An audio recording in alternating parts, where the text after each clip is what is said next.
मैं किरण अग्रवाल प्रतापगढ़ उत्तर प्रदेश से अपनी एक रचना भेज रही हूँ जिसका शीर्षक है स्वामी विवेकानंद।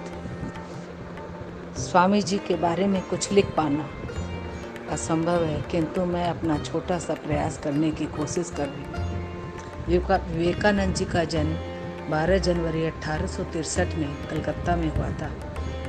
इनके पिता का नाम श्री विश्वनाथ दत्त था, जो कि कलकत्ता हाई कोर्ट के वरिष्ठ वकील थे। इनके पिता बहुत खुले विचारों के थे और पाश्चात्य सभ्यता के अनुयायी थे, और इनकी माता बहुत ही धार्मिक प्रवृत्ति की थी। उनका नाम भुवनेश्वरी देवी था। विवेकानंद जी अपनी माँ के जैसे ही आचरण वाले थे। ये बचपन से ही बहुत प्रभावशाली थे। इनकी माता शिव भक्त थी और ये भी ईश्वर को पाना चाहते थे। इसी संदर्भ में इन्होंने ब्रह्मा समाज में शामिल हुए, लेकिन इन्हें संतोष नहीं मिला। फिर ये योग साधना आदि अलग अलग संप्रदायों से जुड़े, किंतु इसी बीच इनके पिता की मृत्यु हो गई और घर की पूरी जिम्मेदारी विवेकानंद जी के ऊपर आ गई। इसी पद्धति में इनकी मुलाकात श्री रामकृष्ण परमहंस जी से हुई, जो कि माँ काली के बहुत बड़े भक्त थे। ऐसा माना जाता है कि माँ काली साक्षात उनके बात करती थी। विवेकानंद जी इनके परम शिष्य बने। इन्होंने भारत की सभ्यता और संस्कृति को बहुत ऊंचाई पर पहुंचाया।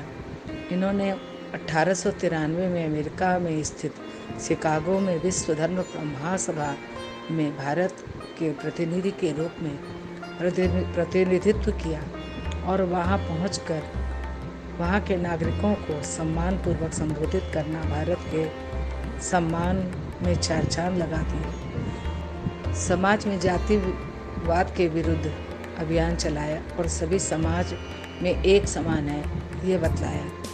इतना ही नहीं, बल्कि शिकागो में धर्म महासभा में श्रीमद् भागवत गीता को सभी ग्रंथों के नीचे दबा दिया गया और विवेकानंद जी से कहा गया कि अब बताओ।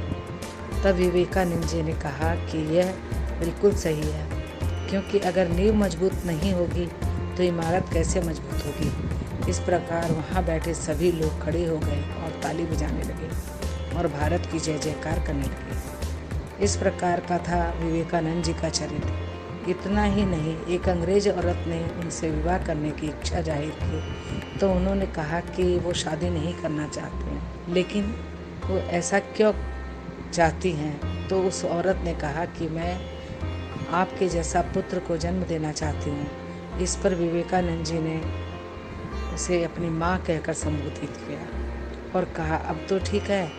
इतने विशाल चरित्र के धनी थे। उनका निधन 4 जुलाई 1902 को हुआ था। स्वामी विवेकानंद जी के आगे में क्या क्या लिखूं, इतने में मैं समाप्त कर रही हूँ। धन्यवाद।